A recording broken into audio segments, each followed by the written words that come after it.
at this point. Well, we'll see, right? Yeah, we will see. What's up, everyone? OG over here from Player Essence, and welcome to another EssenceCast. This is number 13, I think. Yeah, I think it's number 13. This is number 13. Welcome to everyone here. How's it going? How's everyone doing today? So today, as you can see, we have a huge cast of members. I have so many people here joining us today for the podcast. No, I'm joking. We were a little short-handed today. Not everybody could make it, but that's okay. Sorry for the late start as well. That's the reason why we kind of had a little bit of a late start, just because we're just couldn't find too many people. But we decided to do a two-man show, and we might lack numbers, but we have strength, because I have with me my dude, Jordan French. How you doing today, man? How's it going, my friend? I'm doing good. I'm ready to have some fun talking about some of that gaming goodness. Represent all the butter boys out there in the chat. You know who you are. The butter boys. Let's go. The butter boys. Let's go. Yeah, man. I think it was I would say my camera's acting strange. Okay, here we go. There we go. There we go. Let me adjust it. Okay, cool. All right. So my camera's been acting crazy today. So yeah, I mean, I think this week there was a lot of interesting information out there in terms of gaming news, and we've got some stuff for you guys. So we're definitely going to get into that. So. Let's start off here with Darksiders.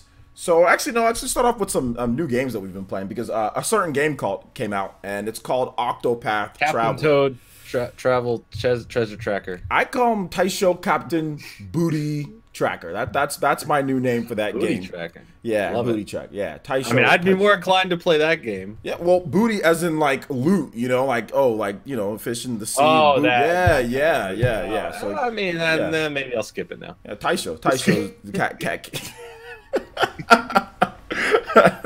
Taisho came out. So yeah, I mean, it's looking. I actually got a review code for that. So there'll be gameplay. There'll be gameplay up on the channel for that, probably tomorrow or Monday. I'm not really 100% sure, but we do have some content coming on there. But I've been playing Octopath. But before I get into my thoughts about Octopath, which I've already said multiple times, but before I get into that, Jordan, what have you been playing this week, man? What's new for you, man? What have I been playing this week? That's a good question. Literally nothing. I literally have had. I think I played maybe like an hour's worth of Mario Tennis with a friend of mine, and like that's it. I've had no time this week to game as much as I would want to, but hopefully next week changes a little bit, because I have a huge stacked list of games that are in my backlog. So gotta start playing some stuff. But you fraud. You're a fraud. I'm a fraud. I don't even like video games. Hey, let's talk about movies. Welcome to the movie podcast. I'm not very good at that either, dude. I wouldn't know. I really wouldn't know anything. In terms of games, obviously Octopath for me came out, and it's literally the perfect Switch game. I honestly feel it's the perfect Switch game in terms of features, portable play, docked play. Obviously, it has the benefit because of the type of graphics it uses, right? It doesn't use the type of graphics that you would see like PS4, like heavy, intense graphics or anything like that. But it's still beautiful, and it runs beautifully portable mode. It's the same thing. You can't tell. So this is the reason why I say it's the perfect Switch game, because when you're playing docked mode, it's amazing. You can play docked mode. You can play with the Joy-Con split. You can play with the controller. No problem. You can play with the Joy-Cons together. Every single mode feels good. Feels good to play. When you play portable mode, you can play it Joy-Con split. You can play it you can just put that thing down on the ground. You can lie down on the ground, put it flat. Don't even have to use the crappy kickstand, and you can play that way. I did that for like an hour and a half, just lying down, had a pillow underneath me, and just playing it that way. There's so many different types of ways that it works for the gameplay style. Whereas like obviously if you're playing a game like Doom and you like motion controls, it'd probably be better to play docked, right, than playing in portable mode. So there's always something that kind of gets in the way with certain games, or maybe the frame rate's reduced in portable mode compared to docked mode, or the resolution, there's a problem there. I mean, there's always something that usually comes up with some people when playing certain modes, but Octopath is literally amazing in both docked and in portable mode. And on top of that, like, it's also amazing with split Joy-Cons. The HD Rumble is the perfect selling point. Like, it's so good in that game. Like, the HD Rumble is amazing. It's the best HD Rumble that I've played in an RPG. like that's been released on the Switch. Obviously there hasn't been like millions of RPGs and stuff that have been able to implement it correctly, but it is the best implementation of HD Rumble. Like it's awesome. Like when you open doors, you feel like as if you're pushing open like a wood door. Like when you're buying stuff or you're giving somebody money, like you feel like coins are being like spread across a table. Like when you break somebody's like defense, like you feel it like shatter, like you feel them like literally like shatter from one side of the controller to the next and like spread. It's just it's awesome. It's amazing HD Rumble implementation.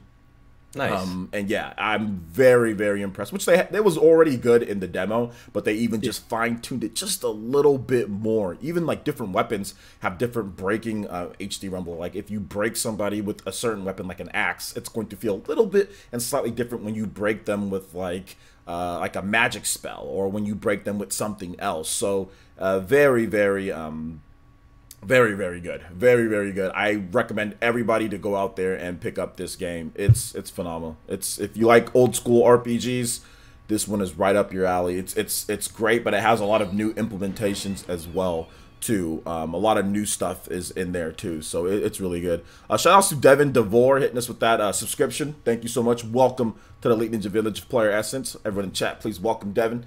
I appreciate that, homie. So yeah, man, it's awesome. It's really good. It's really good.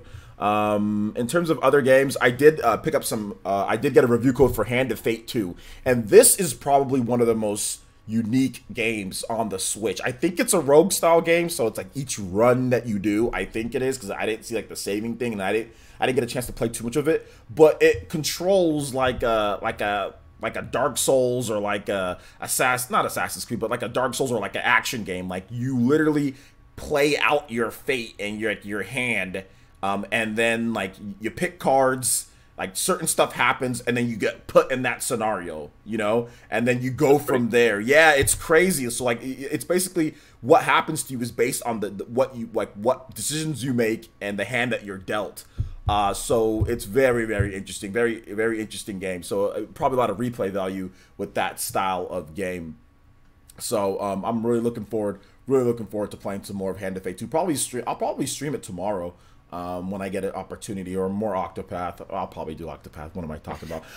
So I'll probably stream it at some point. But yeah, I was playing that. That's really good. And I got Captain Toad. So we'll be playing Captain Toad in a bit. So yeah, nice. Man. Yeah, that's what's up. Yeah, man. All right, so let's go and get into the first topic here. We got Darksiders 3, so we have an official launch date for the game. I'm actually really excited about this. I covered it in a PE News video. It's coming out November 27th, and it's going to have 3 different collector's editions, right? Or 2 different standard. There's 2 different collector's editions, and then there's 2 different premium editions. Yeah, you want to talk about that? What's that all about? Yeah, I covered this one as well because I really like the Darksiders games. I thought one was really unique, and I replayed it again recently with the War Mastered version, and I liked it. I like 2 a lot as well, and I've been waiting for 3 for a while, and obviously having kick butt female in it with that. I kept saying the kunai with chain from Yu-Gi-Oh! Because it's just whipping around that thing. I thought it was dope. And we got so many collector's editions, so many editions of this game. You could be the basic pleb like me, because I like collector's editions, but I think there's a limit. I don't know about at this price, man. This is like a car payment plus. My car payment is $269.99, and this is more than that. No, my car payment with insurance, it's that a month. Like I'm like, yeah, that's I'd rather pay my car. Yeah, I have to get new tires as well now, like this month, so I'm gonna go get new tires instead. But yeah, so there's a standard edition. So I'm eyeing that one because that's $60. The standard Amazon edition? Prime that. Okay. Yeah, Amazon Prime that. Get it for $47, not bad. Then you got the $70 edition, which has a little bit of DLC, and then you get the $99.99, which has the DLC as well, and then you get the first and second game, their definitive and War Mastered versions, or sorry, Definitive Edition, or those type of names, but whatever. You get those in there. And then you jump up a little bit, $150, get a nice stat. That's the standard price. You get a 10, 11-inch statue of Fury. You get a soundtrack. You get an art book, a keychain, stuff like that. Okay, it's pretty cool. You're pulling it up on screen. Perfect. So yeah, it's not bad. You get your stuff in there. Steelbook. I like steelbooks. That's really, really cool. But then they're like, you know what? What if someone's crazy enough out there to pay $400 and then you don't get the value of that, in my opinion, for this, but you get not one, not two, but four freaking statues of one of every character, and then Volgrim, and then you get all the same stuff. You get a bigger box. They're advertising. I hate when collector's editions advertise the box, something you're going to put in the corner, not worry about most times, as something that's a part of the collector's edition. Like, this is our premium box. I'm like, I don't, dude, don't mess with the box, bro. Listen, I put my boxes somewhere. I'm like, cool, there's all my boxes, but I don't like, yes, I got that premium box. Don't mess with the box. I know your Octopath Traveler box is cool, but that's a different story than just a box that says Darksiders 3 on it. All right, you're allowed to stay on the podcast for now. Yeah, and then you get a wall scroll. That's cool. And then it's cool. Yeah, that's cool. I like the wall scroll, but it's like, I don't feel like that's worth $400. If they went to like 300, I could be okay, more understandable, but I still wouldn't pay that. Yeah. But 400, that's a whole system. You know, I'm looking at all this, and I have to agree with you, man. And I agree with your video, you know, that you did out. So make sure you guys check out Jordan French. He has a YouTube channel. Awesome. Just past 20K. Hey.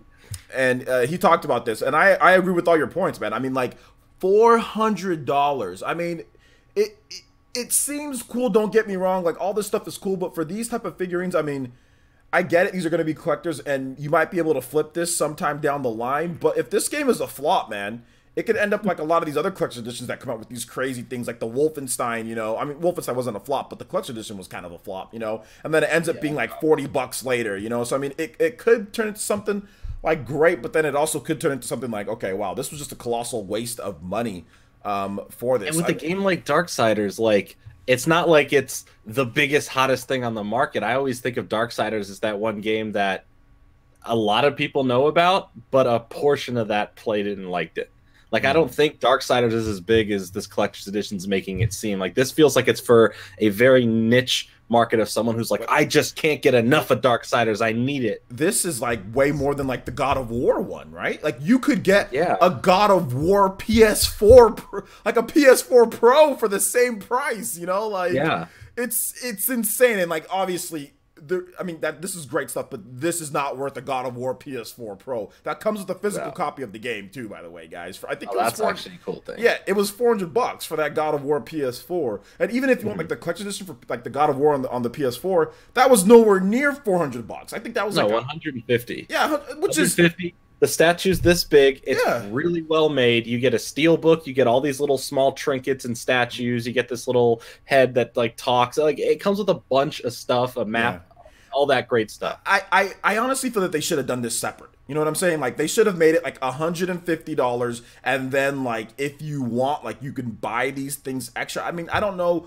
Like, you have to be a pretty crazy Darksiders fan to spend $400 on this, because that how many of those are out there? How many crazy Darksider fans? They have their passionate fans, but I think that they know. I think THQ Nordic knows this isn't going to be like a huge I don't think they're going to make a lot of these. That's what I'm trying to say. No, for sure. Yeah, they're not going to make a lot of these. Even like the $150 one, that is, it's good. I mean, you get a lot of value. I mean, you get multiple games, right? You get Darksiders 2, you get Darksiders 1. That's actually pretty cool. So you get all the games, you know, you get a lot of cool stuff with it. And that Fury figurine looks really good. So I think a lot of people that are like more like Darksiders like than the average are probably going to go with the 149, you know, one to get that, because that's not, if you're big into the game, that's not too bad, right? And you get that. And for me, it's like, if I can't go all the way, I don't even want to go halfway, because then I'll feel bad for not going the whole way. And it's just a weird thing where it's like, if I'm not going to pay $400, I'm not going to go for the 150. Be like, I'll feel like I settled for less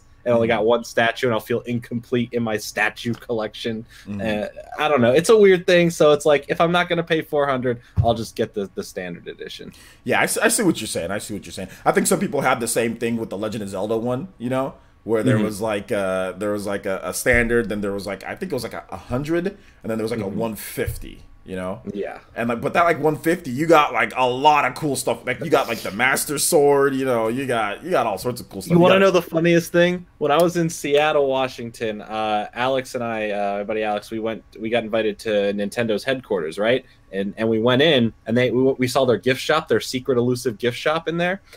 They had just selling by themselves for the employees the Master Sword from the exact same one from the collector's edition for $15 each. Oh wow! Could you buy it, or is it just employees, or could you buy it? I could have bought it. Oh, but I didn't. Just out of principle, I was like, "Is it really that cheap?" And I was like, "It's kind of dumb." And I was like, "But now if I get that, I want the whole collector's edition." But that's only $15.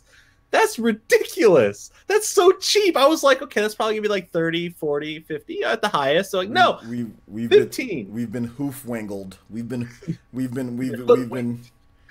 hoodwinked. I think here. It's so stupid. Like, man, this statue must be worth $100. No. And I went there. It was early September of last year. I was there. Mm-hmm. So from March to September, it was worth $15 for anyone. They were getting that Reggie discount, though. You know what I'm saying? That's that Reggie employee. They had 40 of them on the shelf. They had a bunch of them, not like 2 or 3 left. They had scattered amounts. I'm telling you, those are the ones that Reggie used to put by his bathtub as he takes like a bath at night. He used to just line them all up and just like, you know what? There's no need for me to have all these. Let me just go ahead and take them to the store. Like, take it. I'm telling you, those are the ones that he just lined up by his bathtub at night. Those. Can you imagine? I think they sell for more than 15 at that point. It's like these are Reggie bathtub exclusives. Yeah, that's true. That's true. I'd pay more if I knew that Reggie had that with him while he played with a rubber ducky in a bubble bath. I'd pay more. I'd at least pay 30. Wait, you think Reggie plays with a rubber ducky in a bubble bath? Or some little rubber Nintendo character, but something in the bathtub. He just hangs out there when he has to de-stress. He has to deal with everyone online saying, "Where's the rest of these games you didn't announce?" And he's probably sitting there like, "My time." Dude, my time. Would you? You know what I would pay to watch? Like if it was on YouTube, or like a reality TV show with Reggie in his life. Like I would pay to watch that. I don't know about you guys, but like Reggie, I want to see if he ever snaps. Like just gets out of that like always like, yep, everything's hunky dory phase. You know, I want to see it because you know he does. Because sometimes he might do that. You know what I'm saying? Sometimes he kind of gets that way. So I would totally pay for like a Miyamoto Reggie. Like I would pay for some type of reality show with Reggie. See, that's how they sell their Nintendo Online service. You get a free subscription to their other app if you pay $30 a month that has exclusive Nintendo shows following the lives of people at Nintendo. Because Nintendo Minute's great. I like Kit and Krista, but man, they've been around for a while. We need some more people because from what I've heard, they've got some characters that work at Nintendo. You know, like you kind of see it at the Treehouse. You know, like you kind of see it there, and sometimes like they have to like make sure they don't say something that they shouldn't say or say certain things. You can see it. Sometimes it slips. Especially with the what's the tall black dude's name? Smitty or something like that. He's almost said a couple different things during this Treehouse streams. He seems like he's hilarious, but obviously he works for Treehouse, so he can't talk too much about things. But the way they run that building, man, there is a lot of characters in there. Their cafeteria is like this gourmet like cafeteria that's all Nintendo themed. Yeah. And then they have like, you know, the display room where it's like a history of all of Nintendo in this encapsulated little thing goes in the middle of the stairs. It's really cool. But then when we took the elevator to go up to see the offices, because we couldn't stop on any other floor because it was unallowed, you know, it was secret. But someone was getting on the elevator and it opened up on one of those floors, and he said, "Okay, don't tell anyone, but you could." The guy we were with, he's like, "But you could peek your head out for a second, see what's out there." I looked out and looked to the right.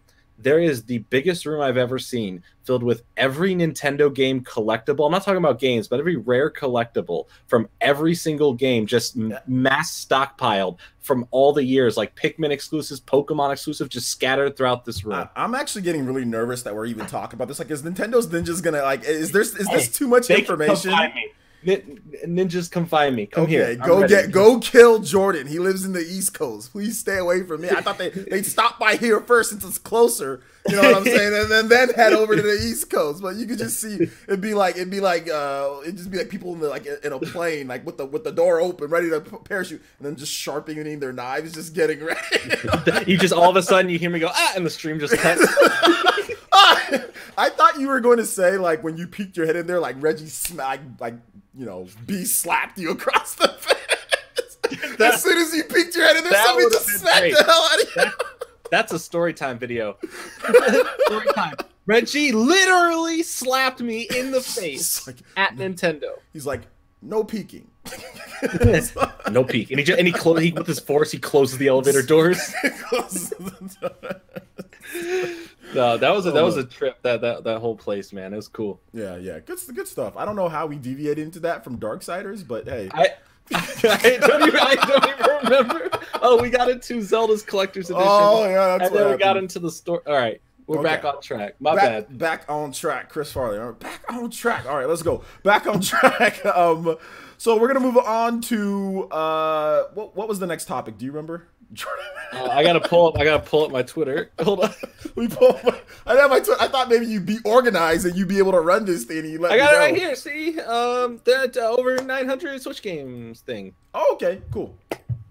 See, I'm on top of it. You need someone to organize your life? And called Jordan Fringe. And as I'm doing my podcast, John's like, "Hey, OJ, you want to be on my podcast?" And I'm like, "Sure, right now." And I'm typing that. Dude, last week, Mama Mercy and I literally put a bet on it. Like as the podcast started, like, no, I'm not going to be on it. It's too late. Literally minutes later, you are on the podcast on Spawncast, and we were like, "Oh my god! My god!" Here's the thing. What about your baked chicken? I had that chicken. Actually, that chicken went off. It was cooked during the podcast. I had to leave the podcast and just make sure I timed it and all that good stuff. But no, because John actually thought that he already invited me throughout the week, but he forgot to. But he said, "Oh, I thought I was going to invite you." So yeah. But anyway, I'm becoming I'm pretty much like a regular there at this point. But yeah, you're part of it. Yeah. Yeah. But I'll be there later tonight, though, guys. But for this podcast, we're gonna move on to. Jordan? Do you know how many games the Nintendo Switch officially has?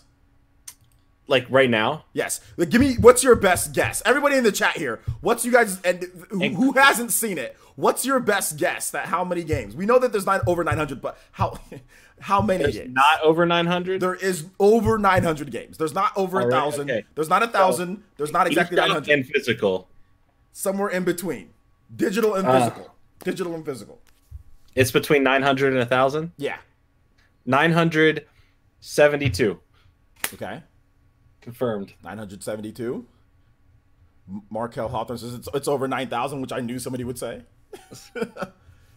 943, 956. Excuse me. Jen Joint says 946. Sock on 10 is the closest. Sock on 10 is the closest. Nobody's gotten it exactly right. Oh, no. Wait.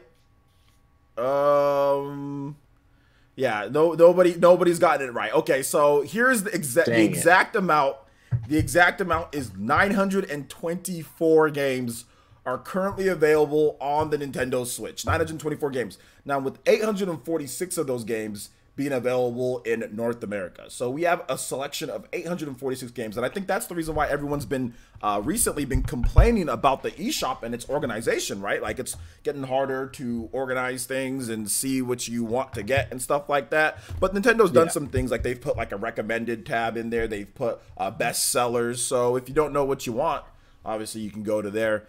But yeah, 924 games. And to be honest, you can pretty much get any game you want, even though all of them aren't necessarily official in North America. I mean, the system's region free. You can create any account from any region and you can get whatever those games, that you want. And I do want to give a real quick thing before we get into that, your thoughts, Jordan. A quick shout out to SN Joshua Fordham, 349. That's the homie. Oh, that's your homie? I see more of the Fringe fam coming over, my friend. Oh, nice. Shout outs to the Fringe fam. Thank you for the subscription. Really do appreciate that. My channel sucks, so hopefully you're okay with that. What do you mean? Don't even get me started. Your channel does not suck. It's horrible. It's absolutely horrible. According to people that say that's the reason why your channel. That's the reason why your channel not getting more subscribers. I'm like, yeah, because 40,000 subs can't lie. My channel sucks. That's the reason why. Is because my channel sucks. All right, no, but getting into the stuff here. So, what do you think about this, man, Jordan? Like over 900 games on the Switch already. I think that pretty much beats the Wii U. It's a lot of games. I think that beats the Wii U by this much. Let's find out. You talk about this topic, and I will look up how much. There's if there's more. I don't know what their eShop even had on the Wii U. There has to be less than 400 games on the Wii U. There's more than 400. Are we counting Virtual Console? Are we counting Virtual Console? No, that's not fair. Virtual console's not fair because the Switch is going to get that. That's going to boost it up eventually. But they're counting. But the Switch is counting like the Neo Geo stuff. All right, fine. Give me two numbers. Give me the one with the Virtual Console and without. See if you can, because then I'll have my fair in-head comparison. But I think that's a lot of games, obviously. And when I go on the eShop, which I tend not to because I'll buy too many things that I'm like, "Ooh, this game would be good." Then I'll never touch it because I'll forget about I purchased it. There's also a lot of crap on there. It's a lot of crap, scattered in between, the good.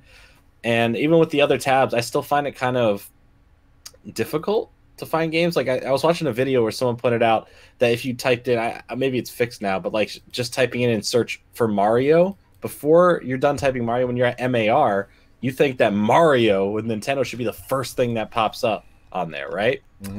Marijuana pops up before Mario. Is that on Jordan? Is that on yours? Marijuana pops up? No. This other YouTuber who worked at IGN was just showing on. She showed it off, and she's typed in Mario, and it pulled up marijuana first. That's what she's looking for. That's what she exposed herself there. All right, I'm gonna do it right now, guys. I'm gonna see if that actually happens. Let me see. MAR in the eShop. If you like, what do we just in the search function? Yeah. Well, it didn't happen on mine. I think she's typing in marijuana on hers, dude. Well, exposed. I thought she was trustworthy. No, mine clearly says Mario. I know it's kind of hard to see, but mine clearly says Mario. So I see an I in there. Take out the I. Just type in MAR. Yeah, man. Well, maybe they fixed it.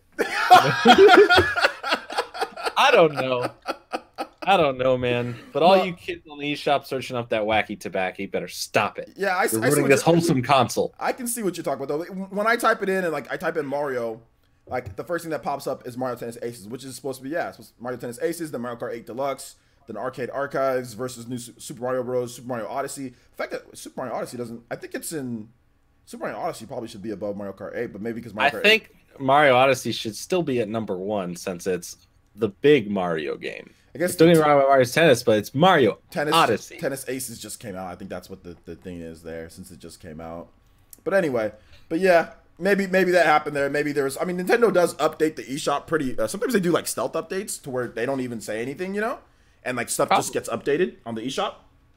Tiny little updates. Yeah, so maybe that probably happened there. I can't look up the total number of Wii U games. I don't know how many total number of Wii U games are out. Well, there's only 10 that are worth it. So I've got a lot of Wii U games, but I would say that there's not like I mean, there's some really obviously like Bayonetta's really good. Bayonetta 1 and 2 are really good. Like Mario Kart 8, obviously that's where the system originally launched.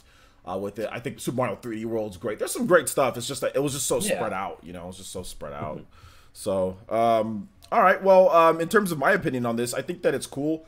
A lot of people have talked about like a redesign, and I think eventually it'll get redesigned.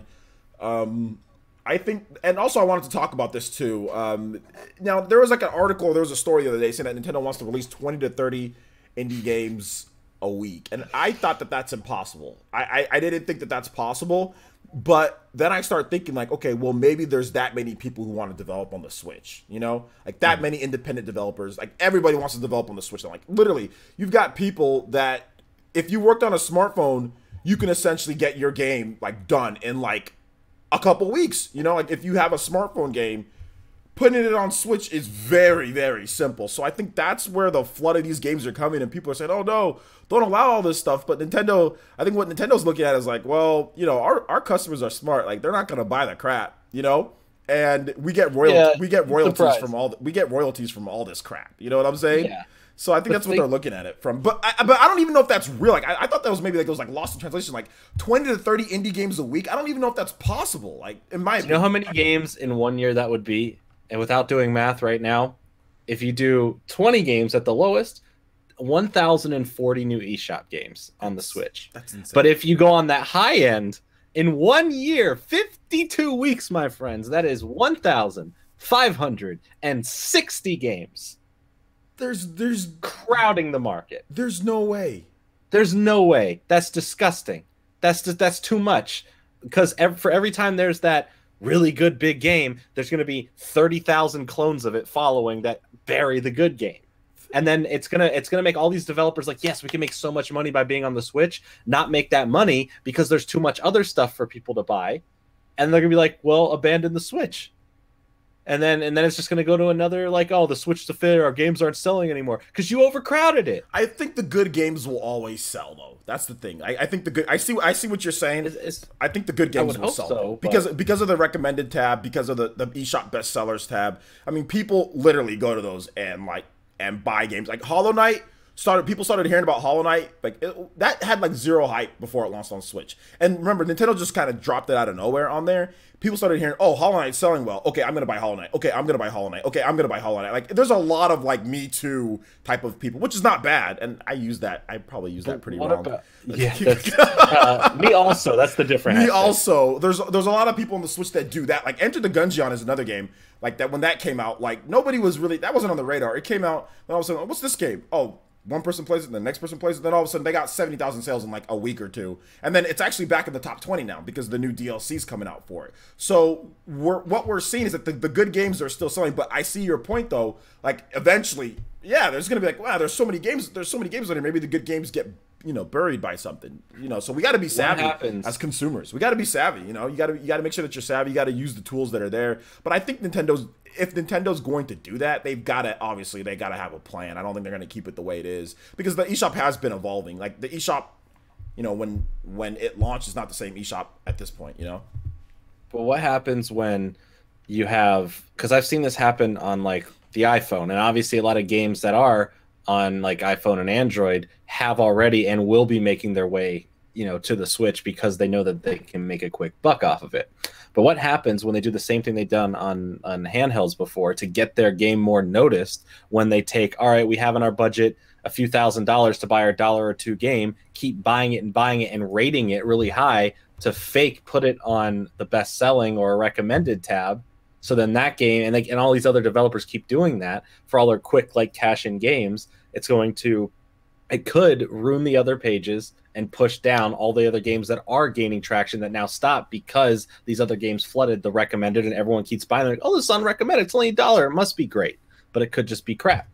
Yeah, that's why I said that we have to be savvy as consumers. Like I think there's so many people that cover the Switch. The Switch is so popular. You have to be savvy as consumers and make sure that doesn't happen. And Nintendo obviously has to look for malicious stuff going on with people doing things like that. But what about the younger kids who are playing the Switch? All they're doing is playing Fortnite. I mean, the younger kids. To be fair, honestly, yeah. I think here's the thing that I've noticed with kids. Kids are smarter.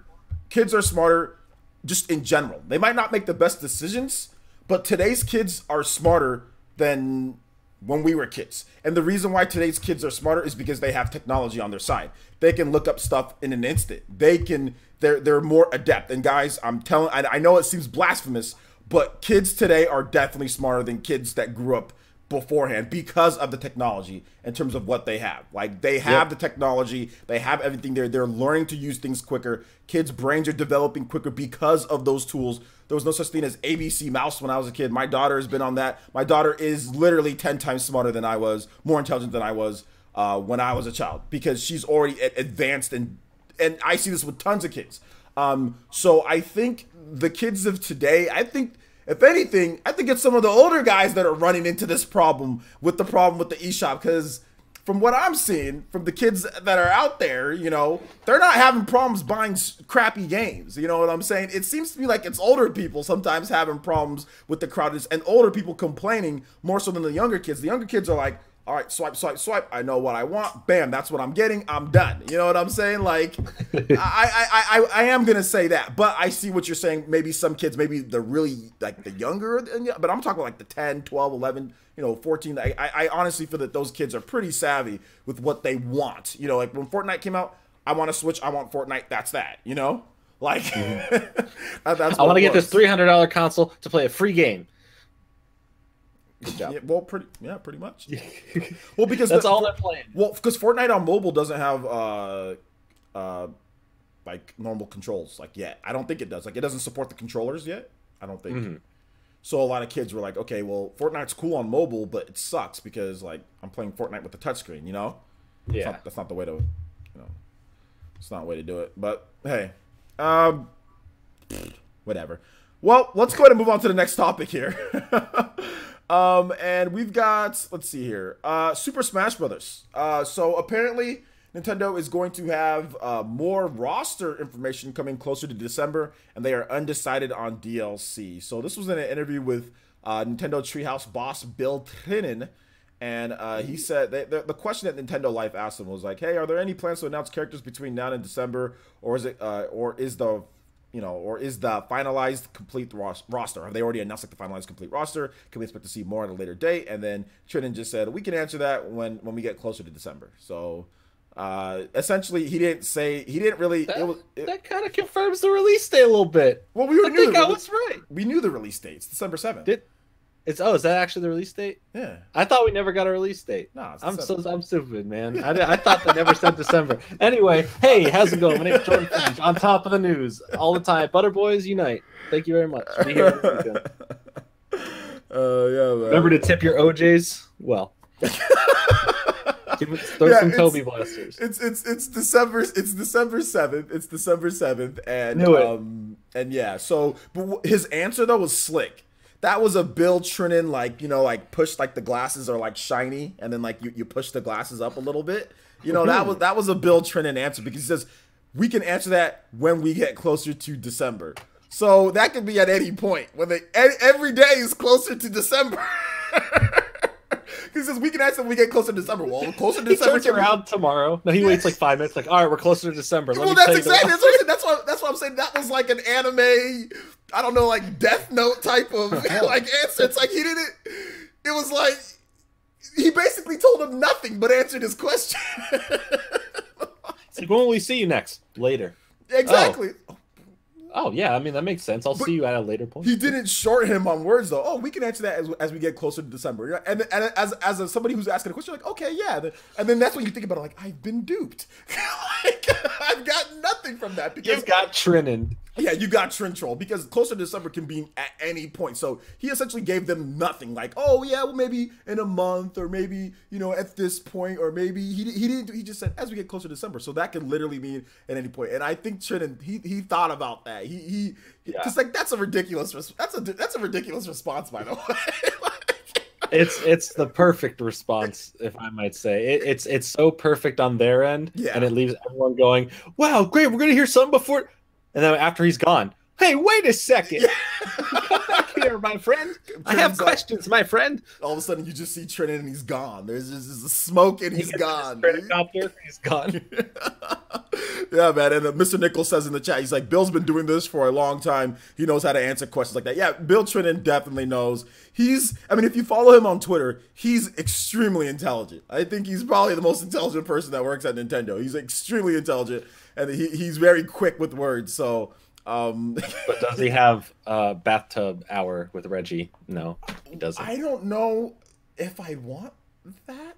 No, I mean his own bathtub hour. Reggie's the only one. Not together. They don't share the bathtub, but I'm saying, does he have his own little private? It kind of sounded like you meant that they shared a bathtub.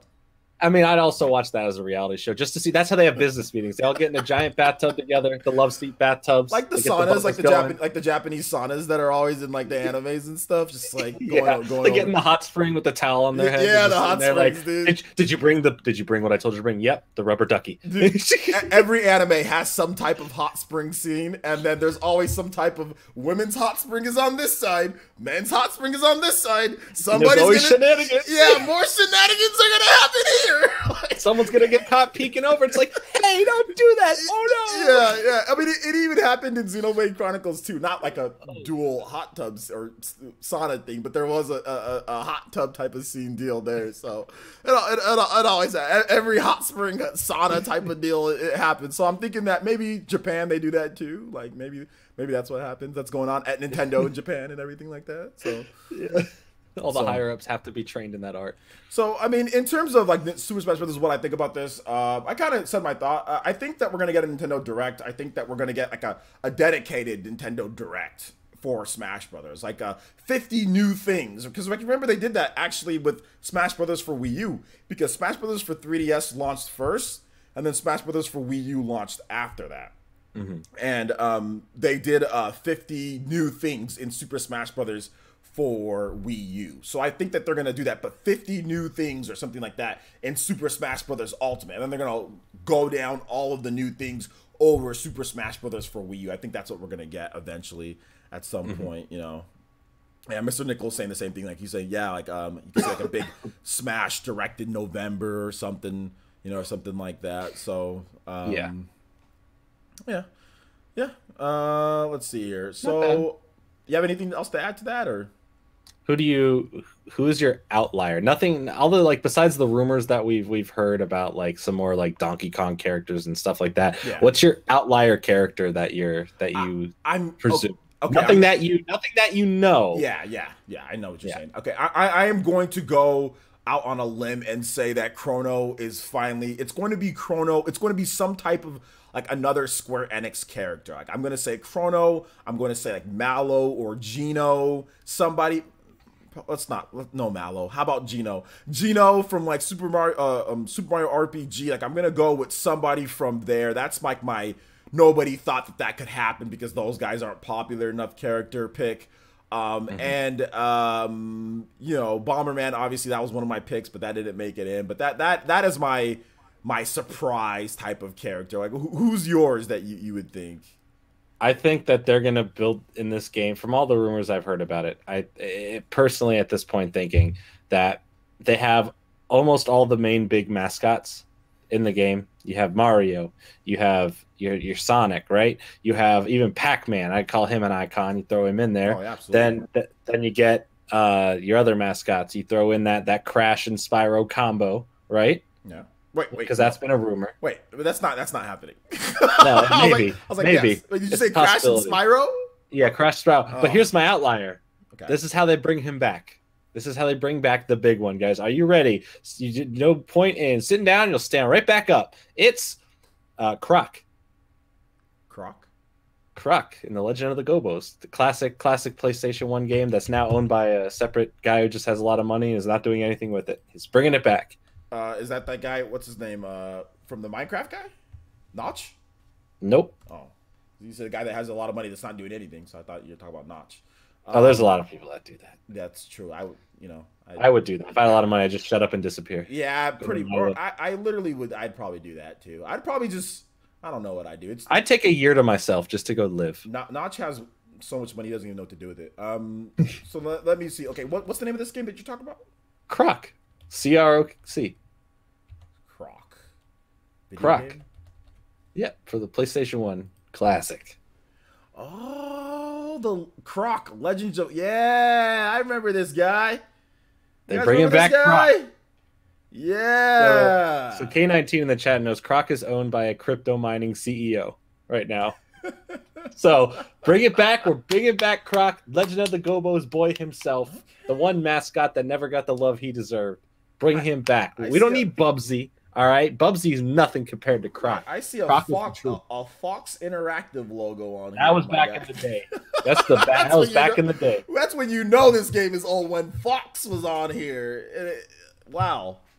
That's crazy, dude. Classic. Yeah, man. Okay. Killer Croc looking like a bootleg what are those Kremlings? Looking like a bootleg Kremling from Donkey Kong. I see you, Croc. Croc came in strong. Never got the love it deserved. Got one sequel and a game on the Game Boy Color. I think it was on the Color. Maybe. My boy Croc out here running. He's hitting them high hurdles. Okay. Good stuff, Croc. All right, man. He's coming. I'm telling you, confirmed. Okay. Well, right now we said it. If it watch it actually get announced now, and I look like a messiah because of that. Look, my predictions are correct. I'll say this: if Croc gets into Smash Brothers, that crypto CEO obviously brainwashed Sakurai and did something. Well, he's like, hey, here's a lot of money that I've got from mining. Just take this Croc character and give me a little bit of the profits. I don't know what is a crypto mining CEO doing with Croc. Like, what is his? He just loved Croc. I don't know. He just bought it. No one had it. They lost the rights to it a long time ago. He bought it. I don't know why, dude. If you have that kind of money and there's a random video game IP sitting out there that like you remember playing from like 10 years, 20 years ago, you're just like, you know what? Yeah, I'll own Croc. Why not? Do you know who owns Vector Man? Is that still Sega? Who owns Vector Man? Do you know who owns that? I would assume maybe. Is it still Sega? I don't know if Sega. Does anybody in the chat know if who still owns who owns Vector Man? Because I would. That's a good one, Day Lopez. Beautiful Joe. That's an outlier. Beautiful Joe. Dude, okay, hold up. Let's go into like a real quick topic here, guys. The podcast for today is going to be about an hour or so, hour and a half hours, probably a little bit less than that. Okay, so we'll be here all night. So let me ask you guys a question. Like, wouldn't you guys like a brand new Vector Man with like upgrades and abilities? Like, wouldn't that be dope? Like a brand new Vector Man? Don't you think that would be like cool? Come on. Anybody in the chat? Anybody up for Vector Man? No? What about Clock Knight? Any Clock Knight fans out there? Clock Knight 2. I think a Vector Man would be hype, man. Let me show you guys. Well, let's see how invested. If Sega still owns it, let's see how invested they are about putting characters in Smash. Let me show you this man. Vector Man, dude. Vector Man is legit, dude. This game was awesome as a kid. Hold up, let me see. Oh no, that's a stupid level. That's a good level. This game's legit. No, this is stupid. No, I just don't. I'm not a huge fan. No, dude, this guy Vector Man. This was the stuff back in the day, man. My boy Vector Man was bringing the sauce. Look at that swag. Look at him. He got the double deuces out here, like Nixon. They out here doing the double deuces. I mean, my boy Vector Man. Look at this swag. Look at how expressive. I am not a crook. Dude, this game was legit. Look at that spread shot. Look at that.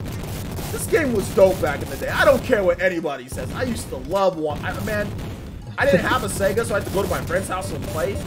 But this game was cool, man. This game. Like, look at the graphics. Look at like the graphics are like 3D-ish. You know? Yeah, man. Vector graphics. Dude, we need a new Vector Man. Dude, we need a new Vector Man. We need they're bringing back a bunch of stuff from the past. Why not bring back Vector Man? Hey, while you're at it, give me Chameleon Twist and put one of the Chameleon characters from Chameleon Twist in Smash. Let him use his tongue to combat Yoshi. What about Gex? Would you want like a new Gex game? I mean, I never really got into Gex. I played it a little bit when I was younger, but I mean, I'm not gonna say I'm opposed. If they bring stuff back, I'm more inclined to jump into stuff I never played. But yeah, I'll check out what Gex is all about, you know? See, TG Lopez gets it. He's like, Vector Man, let's get it. That's what I'm saying. Like, dude, I'm telling you, like, if they like imagine like a Vector Man with today's modern graphics and then out there like busting stuff up, man, that would just be, oh man, that would be hype. You gotta do what I do on my channel for Spyro, but you gotta start rallying for a Vector Man, and once they announce, you just gotta get all the Vector Man news. Like, guys, brand new Vector news. All right, we're gonna talk about it. Look at this new tweet. Look at this image. Pretty dope. All right. Cool. See you in the next Vector Man news. We got to find out who owns it first. This is one of those lost IPs of Vector Man. Watch it be the same guy. He just buys out all these old games. It's this crypto mining There was a Vector Man 1. There was a Vector Man 2. But yeah, man, we need to find out who owns the Vector Man and then get back. Oh yeah, Be More Akuma's talking about Bonk. You ever play Bonk back in the day, Jordan? Mm-hmm. Yeah, man, the dude with the big old head, just be bashing stuff with Bonk's Adventure. Yeah, man. Good stuff for the old school games there. So, all right, guys, we're gonna go ahead and move on from that topic. We got one more topic before we get into some Q&A. So get your questions ready. And we've got some Call of Duty news. So Jordan, my friend, are you into a Call of Duty much?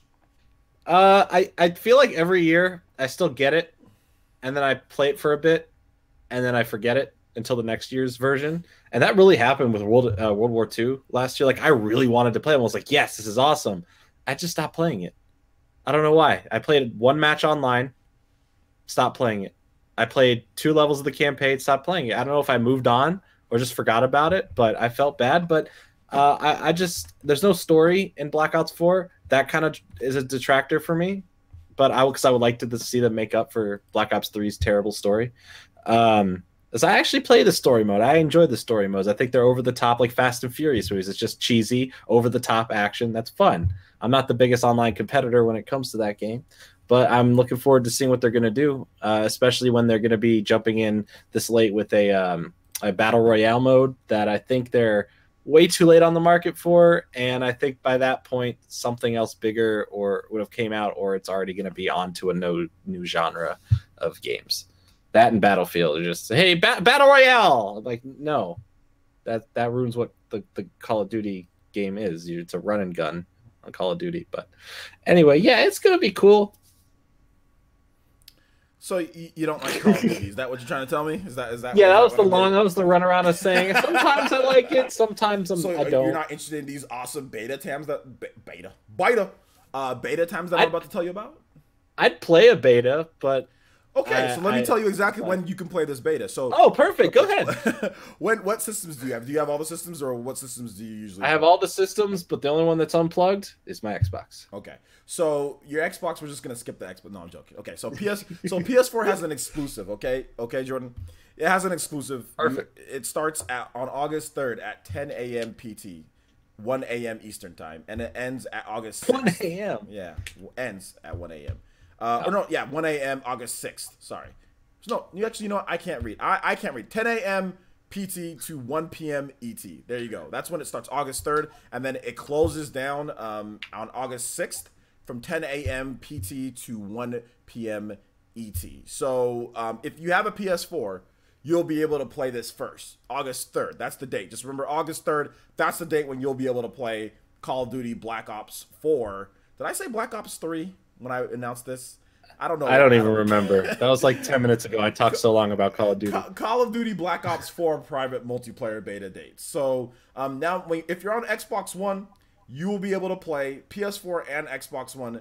It'll start again, so they're going to take a couple days, do some data. August 10th, you'll be able to play 10 a.m., Western time, and then it ends August 13th. So another 3 days, and then PC starts August 10th. So there's that, and then for the Switch. The Switch, it's not starting at any point. Oh, there's no.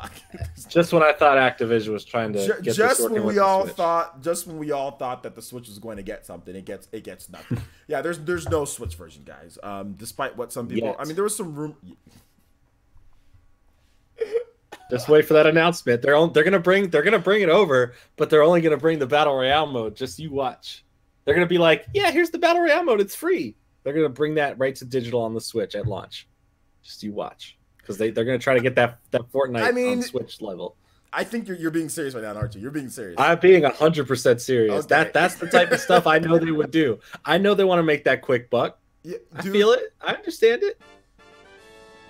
Okay. Well, we'll get to my thoughts. I actually, you know what? I'm starting to think that you're right on that one, but I'll answer that in just a bit. But we do have the first donation. Edward Norton. Yes, the first donation. The famous actor. Yes, Edward Norton says, "Do you love the soundtrack to Octopath Traveler?" And of course, since you donated to us, of course we're going to answer that right away before we get into Q&A.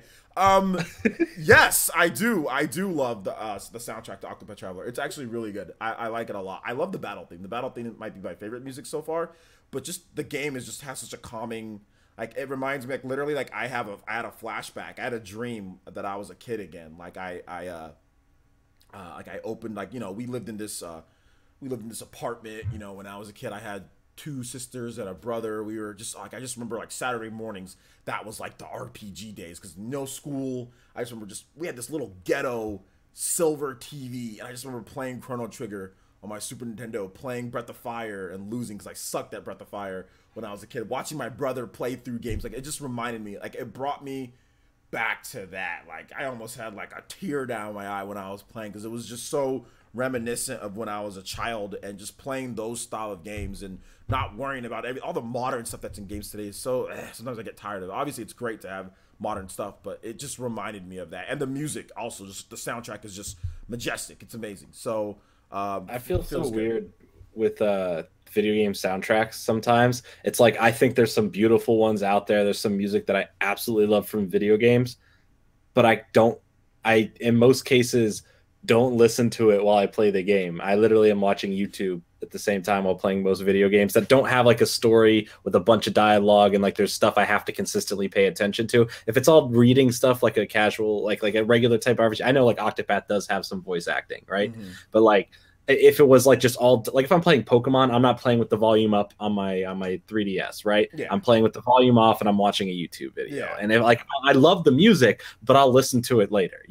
I'm weird. That's how I listen to video game music. Well, I mean, that's the truth though. But like, to be honest, I was watching, I was playing the game and I was also watching Low Tier God too a little bit last night when I got back from doing a few different things. So Like I was also doing that, or actually no, it was before I left. Never mind. Before I left, I was actually watching Low Tier God. So I was watching Twitch, and I was also playing. But I mean, I can hear the music and everything. But yeah, I'm actually a big fan of. Obviously, like I do videos, so if I like a soundtrack, I'll use the music. Right? I used Octopath music today, so that's when I also listen to music a lot because I have to, I'm editing my videos, I'm listening to the music as I'm playing, I'm checking audio levels. So that's also a lot of times like when I listen to music too. But Octopath, it's amazing.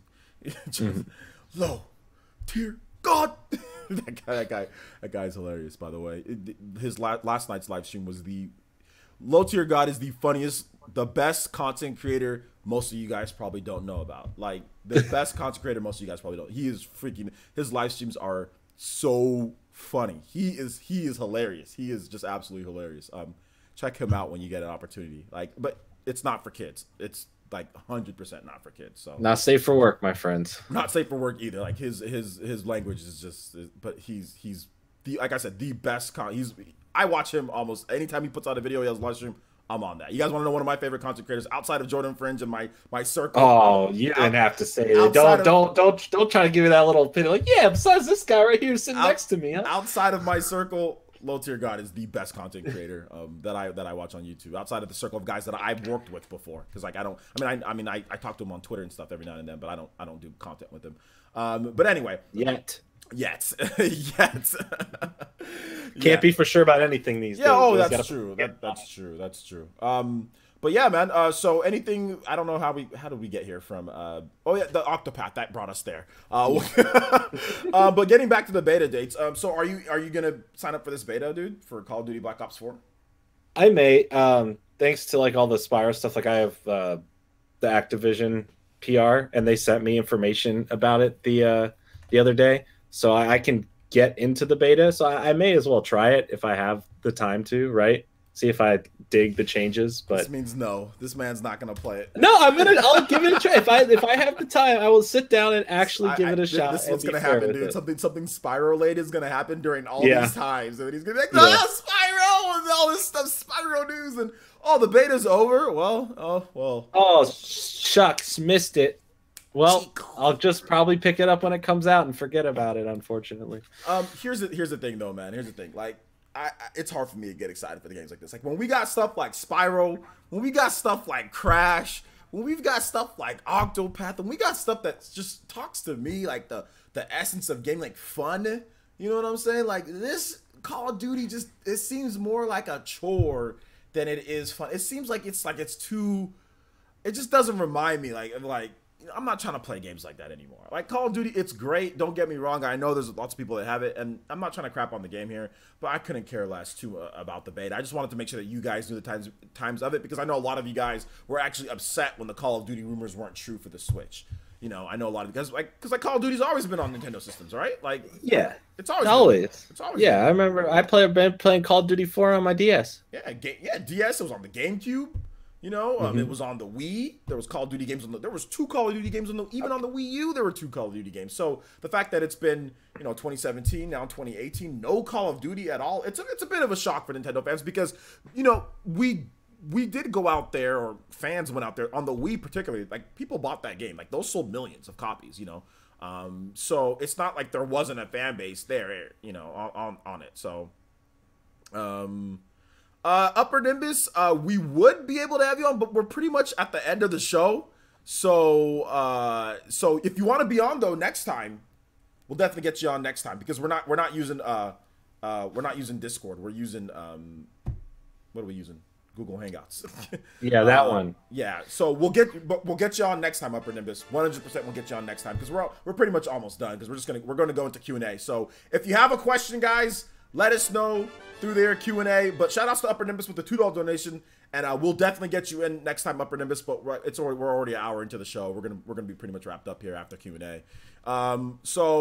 Is it also K19? K19. That's the real homie, man. That's K19. The homie. Shout outs to K19, the homie.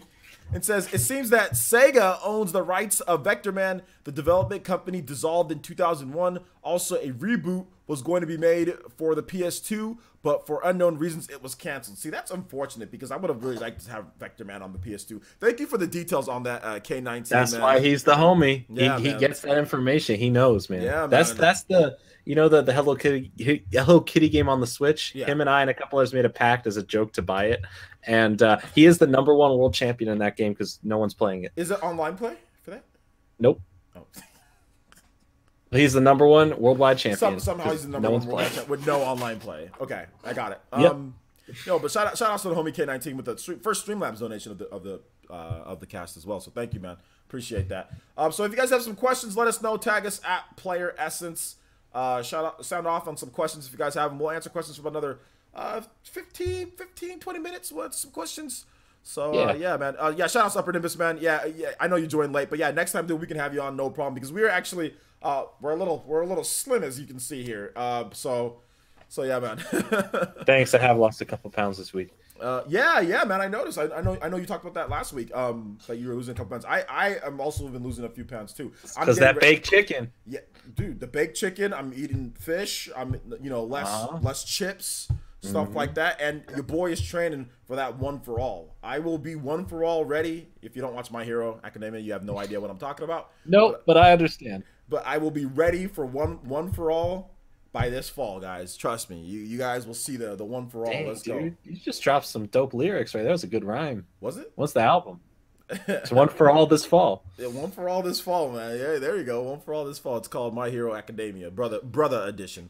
All right, so let's go ahead and get into some of these questions here. It says Michael O'Brien, or comments too. Player Essence, if we get games like COD, Assassin's Creed, or other, I'm gonna just say big budget games, they will cost more than for PS4 and Xbox and be worse. Isn't Switch better off without that always being talked about? I don't know what that means. Do you know? I was confused when they say, like, I would assume the question would be, wouldn't they be better on the more powerful consoles?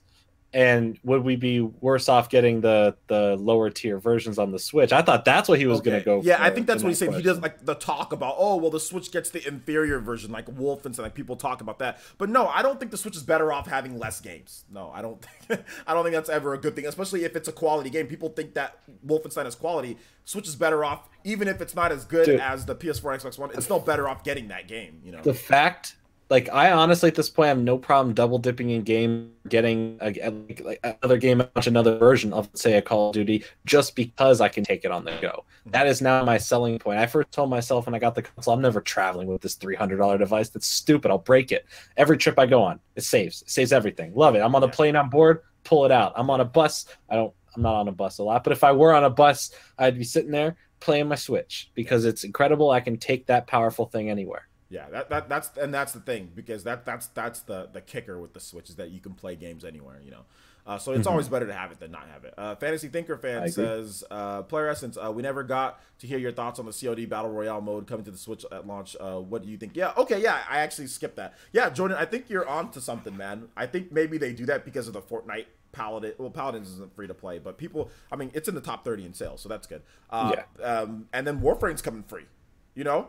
So, like, I mean, they're probably losing out on money here. If they do have a good, yeah, they're probably losing out on money here if they have a good Call of Duty Battle Royale. If that turns out to be, you know, good, I think they might be losing money not having it on one of the most system that's selling a lot more than the Xbox One at this point. You know, so yeah, I think I think you're onto something, man. I think that could happen, but we'll have to wait and see. Maybe it comes afterwards too. You know. Maybe. Yeah. I still think they're going to try to get it on before the holiday season, but, you know, like right before it's a big rush, so kids can have money and they can buy all the loot crates or whatever they're going to put in the game. Yeah, definitely. NWDM Shadowclaw says, Player Essence, hyped for Smash Bros. Ultimate. Who you play in the game, and would you play online? I'm pretty sure you probably don't watch my channel much. Or no, Shadowclaw's one of my homies. He's coming over. His Spiral friend. Is he new? Okay, shout out Shadowclaw. Okay, Shadowclaw. I'm a huge Smash Brothers fan. I'm probably in whatever circle of gamers you probably watch outside of the competitive Smash Bros. Players. I'm probably the biggest Smash Bros. Fan you will see, and probably one of the better players you'll see out of content creators. I'll bop any one of these content creators out here, except for the actual, like I said, tournament level players. I'll bot pretty much anybody in Super Smash Brothers for the most OJ's part. okay. It's my favorite game. I'm a Sheik main. I used to play it a lot here locally. I won tournaments, but like I kept on feeling like I was going to I was back in high school when I was playing here because I'm an old man going to these tournaments, so I kind of stopped. They started getting annoying, but when Smash Ultimate comes out, I'm planning on traveling and playing the game online. On Smash Brothers for Wii U, I have over 12,000 wins on Smash Brothers for Wii U, one-on-one for Glory. I have over 12,000 wins. And like a 77% winning percentage, something like that. And I lost every single game I've lost is because of lag. So just letting you guys know that, right?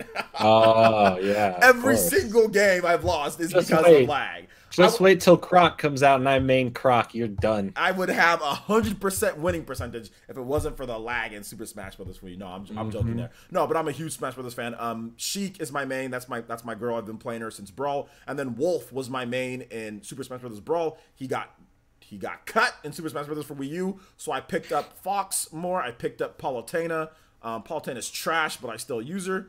But yeah, I also been picking up Mario a little bit lately as well. So yeah, but Super Smash Brothers Ultimate, Sheik is going to be number 1, and then probably my number 2 is going to be Wolf, and then I'll probably use Palutena. Hopefully she gets some buffs in there. But yeah, Jordan, anybody that you know that you're going to be maining in that Ultimate? I don't know. I want to play a little bit more Ridley because that's what I chose to play at a E3. You know, I wanted to try that out since it was the big thing. It's like, oh, Ridley, wow.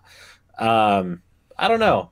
We'll see. I have to play around. Like I said, I'm not good yet at Smash Bros. I'm never really good at fighting games, but I know Smash Bros. I need a trainer. You need to Mr. Miyagi me into this game. So I need you to train me. Smash Brothers. The thing about it, the biggest thing, guys, to get good at Smash Brothers, and like I said, we will be adding a tier for lessons, but I got to do it right, otherwise I'm gonna get bodied by everyone asking for lessons. Excuse me, OJ. Can you teach me?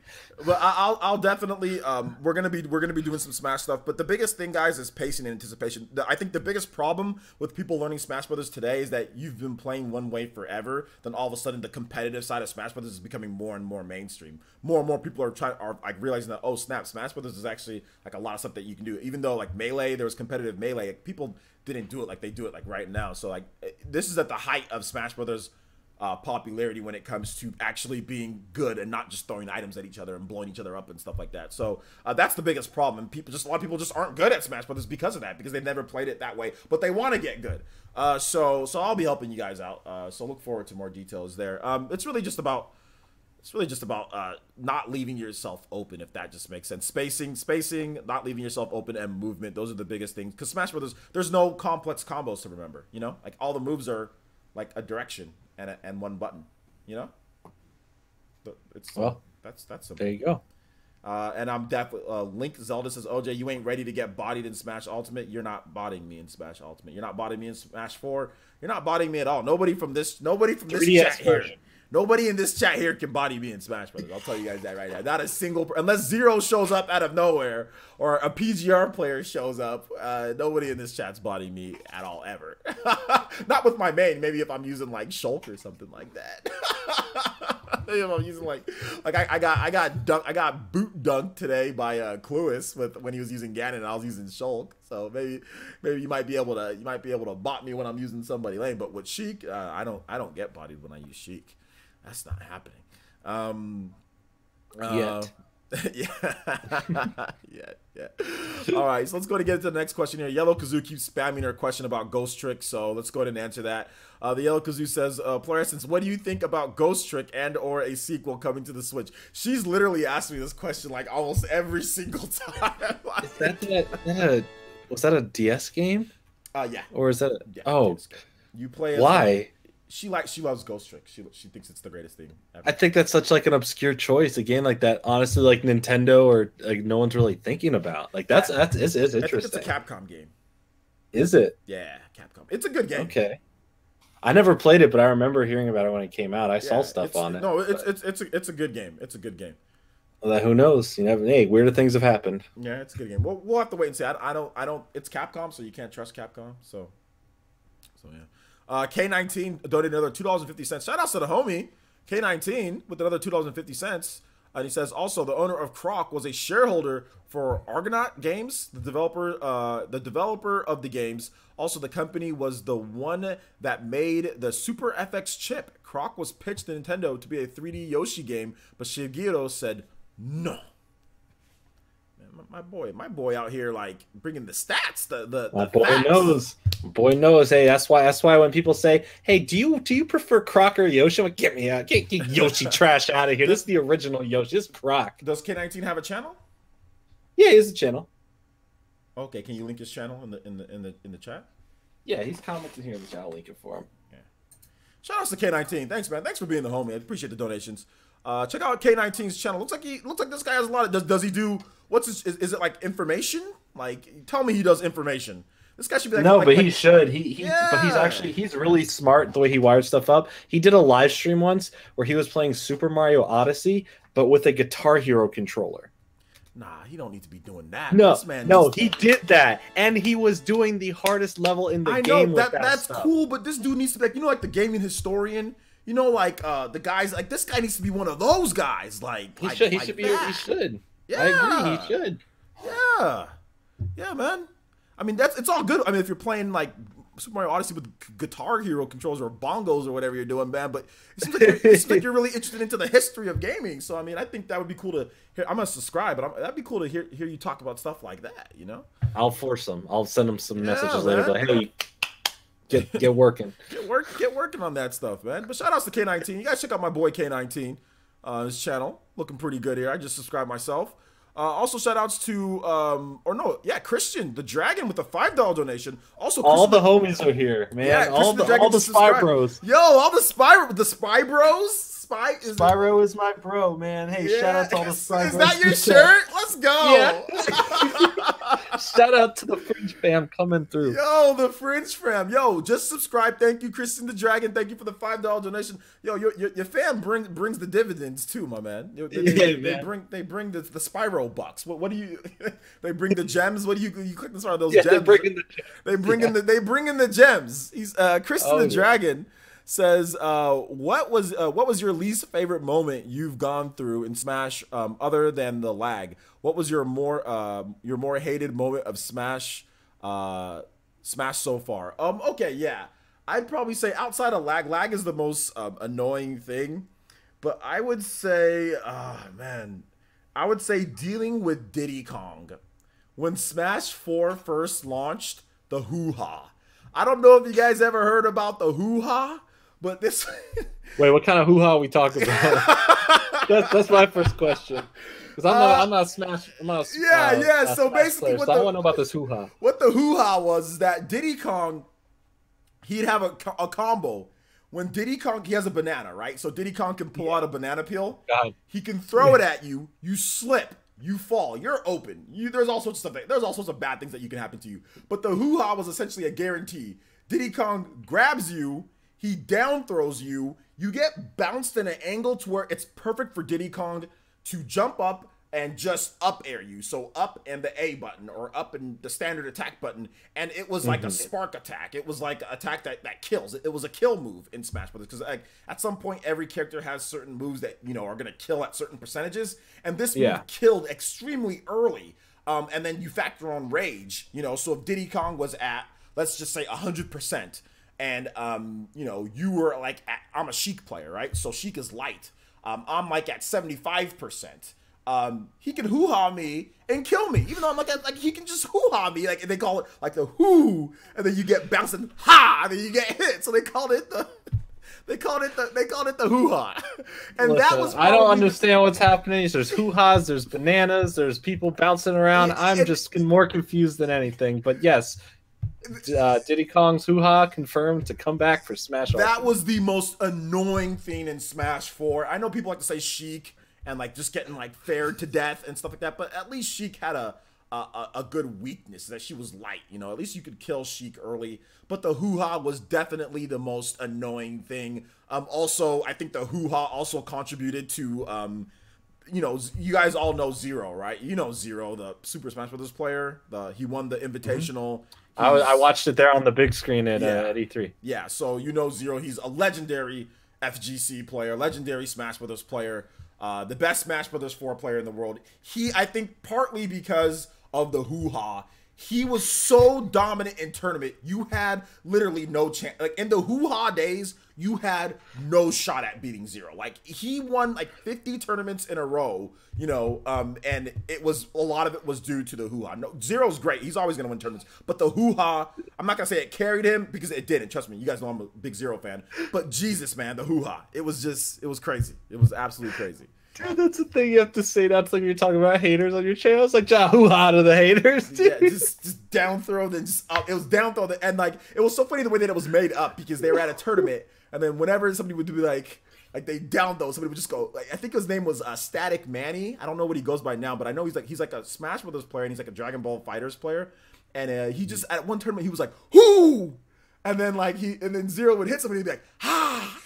And everyone's like, what did he just do? He's like, it's the hoo-ha.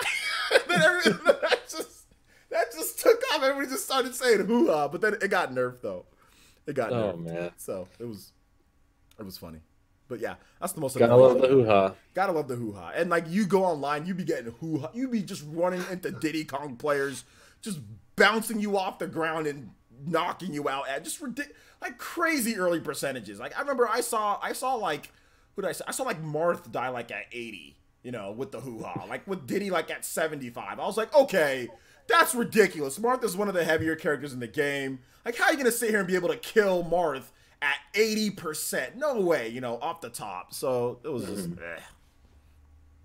anyway, let's see here. He said, Silver Phantom Alex says, I have to look up the hoo-ha now. Yeah, man. I actually have a video on my channel talking about the hoo-ha. I actually have careful where you're searching hoo-ha. Type in Super Smash Brothers for Wii U hoo-ha or Diddy Kong hoo-ha combo. Type in that. I have a video on my channel where I was playing as Diddy and I was like just down throwing and up airing people to death.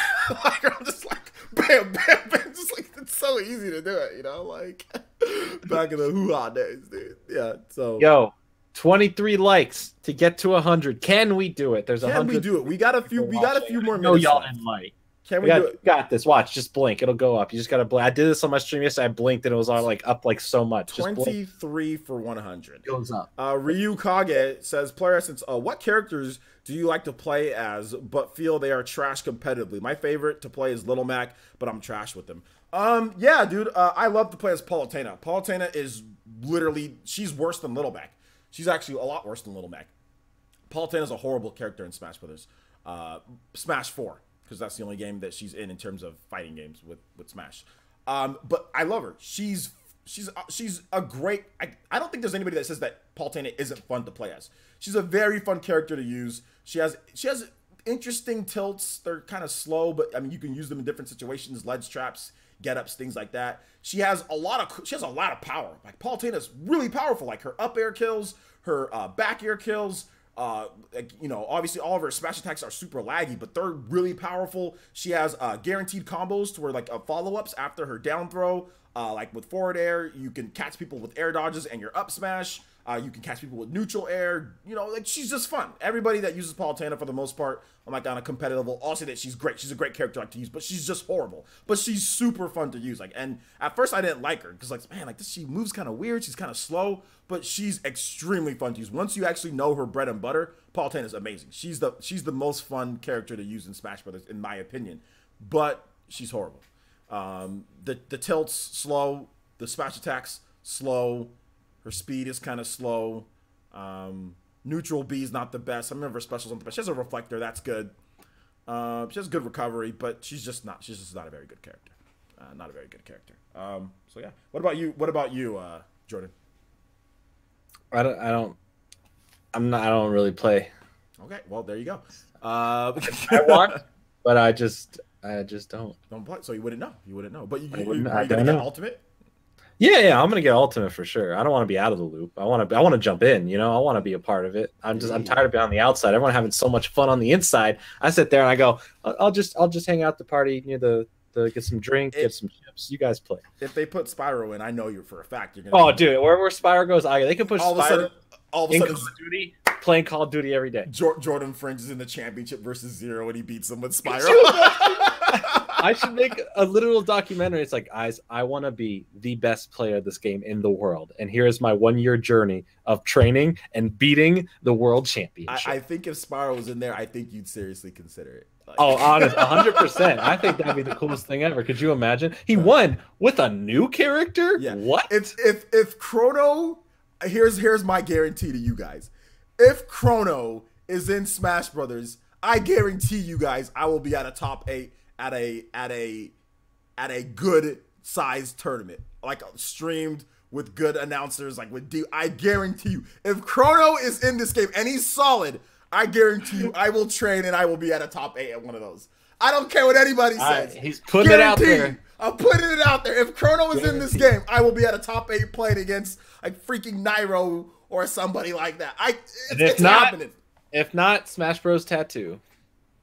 That's at 100,000. No, wait, yeah, you're trying to trick me. That's at 100,000. That's at 100,000. So it's happening, man. It's happening. Hit that sub button. We're close. Yes, it's doing it. It's doing it. We're very close to 100,000 here on this channel. Please. It's about 60,000 away, guys. Yeah. But it's not 100,000 away. That's true. It's not 100,000 away. Shout out to Rax the Great. Rax, my boy Rax is here. What's up, Rax? Rax the Great in the house. They don't call him just the Great for a reason. He's the Great. He's amazing. The banter with the banter between Rax is awesome. Rax is the homie. Rax for real. All right. I don't know if we have any more questions. I didn't see any more tags. So we need 6 more likes. 6 more likes, guys, before we get off the air. I gotta be on John's podcast later today. So you guys get these questions in. I gotta get that baked chicken started. Yeah, I gotta get. Actually, I gotta get the baked fish started. Actually, I gotta have it's baked fish tonight. What kind? Yeah, baked halibut, salmon, lemon, tilapia, lemon, pepper, tilapia, baked fish with some veggies. Actually, I ran out of veggies, so just fish.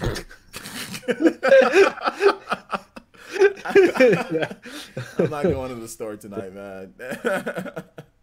Oh man, because you gotta go do some more lives. So what is this, your 3rd live stream today? Yeah, this is my 3rd one today. John Shepard says, "Players, do you think they will nerf Bayonetta?" Yeah, she already got kind of nerfed, so yeah, they'll nerf her again. Let's see here. No says, "Players, so what are Jordan's thoughts on Yokai Watch 4?" Jordan, do you even know what Yokai Watch 4 is? I know what Yokai Watch is, but I don't play it. I don't watch the anime.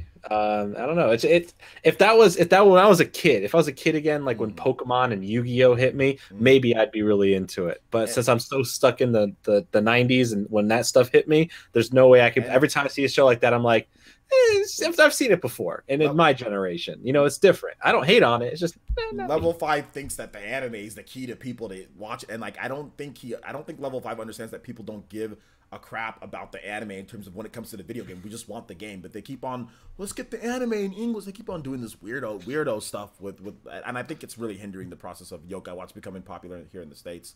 All right, so let's go to move on to Crit Astra, and he says, "Player, since hey OJ, sorry I'm late. You don't have to apologize for being late. The fact that you're here is awesome. Anyways," he says, "Here's a few questions for Jordan. Have you played Octopath Traveler? If so, what do you think of the game, and who's your first character?" So, Jordan, you want to answer? Well, so I played the demo, both demos. I liked them. The only reason I'm not getting the game, or I haven't gotten it yet, is because of, well, finances. I need to, like I said, I need to get new tires. I got to worry about that stuff first before I get any extra games this month. And 2, it's one of those games where if I start playing it, it's going to take me away from so many other responsibilities. Because if I get a good RPG, I am sucked into that game and want to do nothing else when a game like that comes out. And I'm sure it's hard for you right now doing all these live streams today when you're like, man, I could have been playing Octopath. It's stuff like that's always on my mind. Like when I have, like if I have responsibilities and I have a game like that just waiting and it's right there for me to play, it's like I could slack off, and I would keep telling myself I could slack off some more. I don't need to do this. I don't need to, bathe. I don't need to go out and get new tires. I don't need to go and make a video. Like I'd be so lazy about it because all I want to do is play that game, and it sucks. But the game itself is really solid. I've been on board with saying I've loved the art style. I love the look to it. I don't know which character I'd play because I don't know all the characters. But yeah, I eventually will get it. But today is not that day. All right. Well, Huh. That was that. But how about you? Where are you at in the game? What do you? I don't know. I'm Where's somewhere. your love for it? It's one of the best Switch games. It's top three Switch game in my opinion right now for me. Well, there you go. It's the top five at least. Top five, sorry, top five Switch game. It's top five. It's phenomenal. I'm liking it. Starring Chris Rock. I'm liking it more than Persona 5 right now. So, and you guys know how much I love Persona 5. So, yeah, it's phenomenal. I love it. Love it, love it, love it. Let's see here. Did you hear about the producer of Damon Cross McKenna saying that most modern games look the same? Thoughts on that? Yeah, I quoted that and I said I kind of agree with him that a lot of modern games do look the same, like shooters and stuff. Like, yeah, like if you took any PlayStation 4 exclusive, yeah, all has this look to it. Like they all kind of have that realistic look to it, which is fine. I mean, it's not. Yeah, it's I think it's impressive. I haven't picked up Detroit Become Human yet, but holy crap, I saw someone playing that, and those graphics are like just the pause screen. I was like, that face. I'm gonna pick up that one when it's like super cheap because those games get when it's $30. When it's 30, I'm on it. When it's like $17 on Amazon because that's what it's gonna have. That's what's like Beyond Two Souls. All those games. I'm literally gonna get that during like Black Friday. Yeah, Black Friday. It'll be cheaper than that, dude. It'll be. I think it might hit $20 before Black Friday. So hey, if it does, count me in. Yeah, that's one of those games you get later, like one of those like movie games that you get later. Oh yeah, that's gonna be the game where I'm investing because I love movies and I do enjoy those games, but I know I'm gonna be invested. Like when Heavy Rain and Beyond Two Souls were out, I nonstop played through those games. I loved them. I love being in that kind of narrative, and I didn't want to do anything. It's similar to like the RPG stuff. It's like I just want to sit there and just play it all in one session for hours and hours and hours, and just stay in that world. But yeah, so I'll wait till it's cheaper. Yeah. Let's see here. One more like. Let's do it.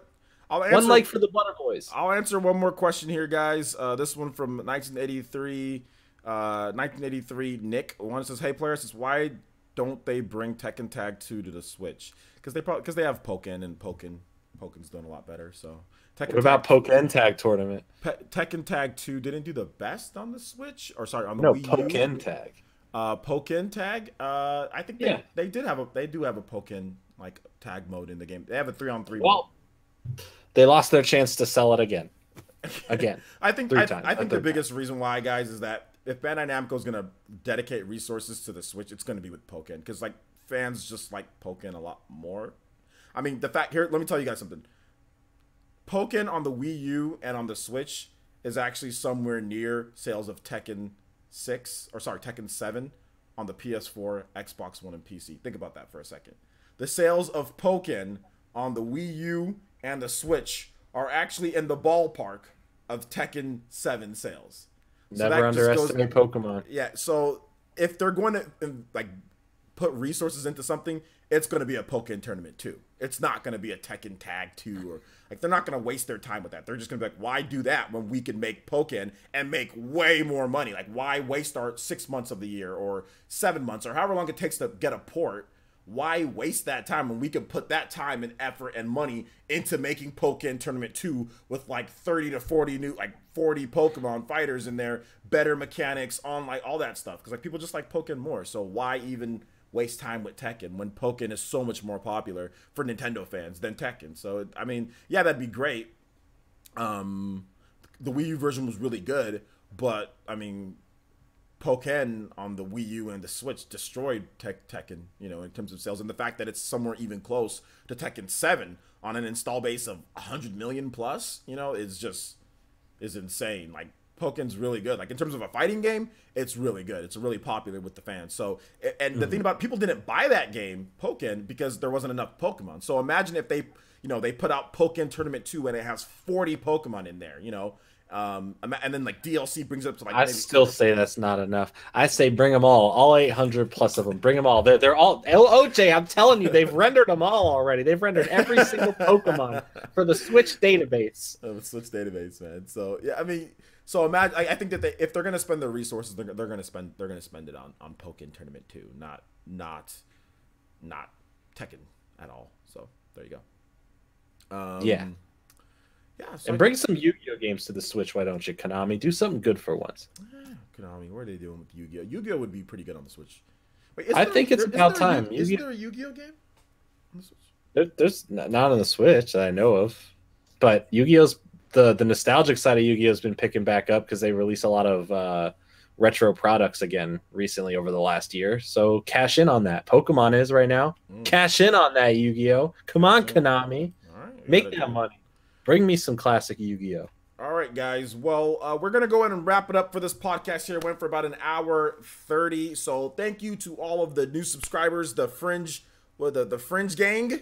The Fringe fam. The Fringe It's fam. easy to remember. The Fringe fam. The Fringe fam. Shout out to all the Fringe fam for coming through. You guys hitting me up with them gems. I do appreciate that. Thank you guys so much. We really do appreciate that. I'll be on the Spawncast later tonight, so if you want to watch some more of me and a bunch of other people, make sure you check out John's channel. You guys probably all know him, but if not, John, just type in Spawn Wave. You'll see his channel there. I'll be on there in about an hour, actually. So I'll be on there in about an hour. So yeah, so Jordan, you want to go ahead and let people know where they can find you? You can find me. I'll link it in the chat, Rooney. You can find me at the channel Jordan Fringe. We're doing some hopefully more creative big things. Started doing some news stuff last week. And we're just having fun talking about video games, living life to the fullest, and just being positive. That's about it. So come on through, join the Fringe fam. We're getting that. We're doing that synergy, the Fringe fam, the Elite Ninja Village. You gotta have the community aspect, you know. Oh, exactly. You gotta keep having that tight. Better. I'll be here every weekend that I'm in town, which is gonna be as often as possible because I love doing this stuff. Boy OJ here, appreciate you for always allowing me to be on and talk some good stuff with you. Appreciate you remind me of I felt like I've known you for a long time, even though you literally just met this year. You know, I feel like we're like we've been buddies for a while. You know what I'm saying? Like, oh yeah, man, we clicked, clicked, man. We got that good communication, man. Exactly. I feel like I've known you for a long time, even though I've only known you for a few months. So honestly, and we've only talked a few different times. I mean, I think I can count the number of times, like one hand, that we've actually been on I think we just completed a hand. Like we've done 4 podcasts and then we just Spawncast together. So that's 5 encounters. So it's one hand, but it feels like we've been doing podcasts for a while. So I'm really happy that you're willing to take time out of your day to stop by and everything, man. So I appreciate that. So yeah, make sure you guys check out Jordan Fringe. He's fastly rising, getting a lot of cool content. He's doing some new stuff. I like his channel. I watch it all the time. So it's great stuff. And of course, in terms of my channel, today we're pretty much good, guys. I don't think we're gonna have any more new content. I did do a video on Octopath Traveler sales in Japan, so make sure you check that out. If you missed Players Cross Nintendo, if you missed my first gameplay trailer of Octopath, all of that is up on the channel. Just make sure you check it out because so many videos come that sometimes, again, it gets like lost in the shuffle. I know you guys are busy too, but if you want to hear my thoughts on anything when it comes to recent stuff, just check out my channel. I've already got a ton of things that I've done for the week. 4 videos went up yesterday. This week, I think we had like 16 videos or something like that. So check it out, all there. Everything's there. And yeah, this podcast will be up a little bit later. So if you want to watch the replay of it, it'll be up a little bit later. We are going to raid somebody though. We are going to raid somebody. Who's streaming? My boy Chem Easy is on the mic. Shout outs to my boy Chem Easy. He's a fantastic live streamer. He's playing some Fortnite, guys. So if you guys can all head over to my boy Chem Easy's channel, I am going to link it here in the chat. Make sure you guys check out his channel. It's right there. Check out my boy Chem Easy. Thank you guys so much for watching. Make sure you rate him. Let him know that the Player Essence Ninja Elite Ninja Family Players and the Fringe fam, Jordan Fringe, let him know that we all sent you guys over there, man. So awesome stuff. So that wraps it up for this one, guys. EssenceCast number 13. We'll be back maybe or maybe not next week. I mean, I'll be around.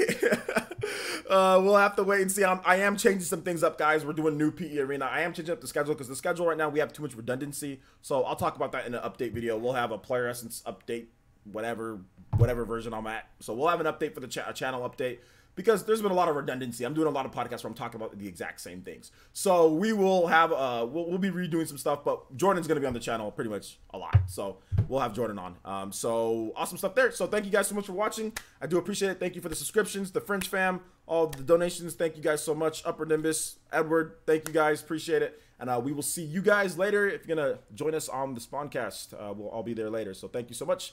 Bye-bye.